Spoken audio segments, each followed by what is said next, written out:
Kuala Lumpur மாநகரில் கள்ள குடியேறிகள் புழங்கும் இடமாக விளங்கி வரும் மேடான் இம்பியில் நேற்று மேற்கொள்ளப்பட்ட சோதனையில் 506 பேர் கூண்டோடு கைதாகினர்.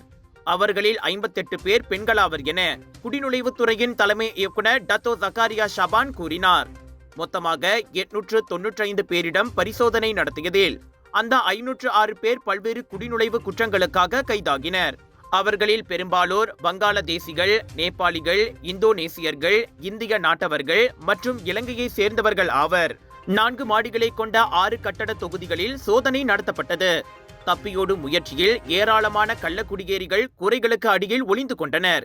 மேலும் சிலர் கடைகளுக்கு வந்த வாடிக்கையாளர்கள் போல ஆள்மாறாட்டம் செய்தனர். தப்பியோடிய சிலருக்கு காயம் ஏற்பட்டதும் குறிப்பிடத்தக்கது. ஒரு சில கள்ள குடியேறிகள் அமலாக்க அதிகாரிகளுக்கு லஞ்சம் கொடுக்க முயன்ற சம்பவங்களும் அரங்கேறின. எனினும் எதனையும் பொருட்படுத்தாமல் கைது நடவடிக்கை மேற்கொள்ளப்பட்டது.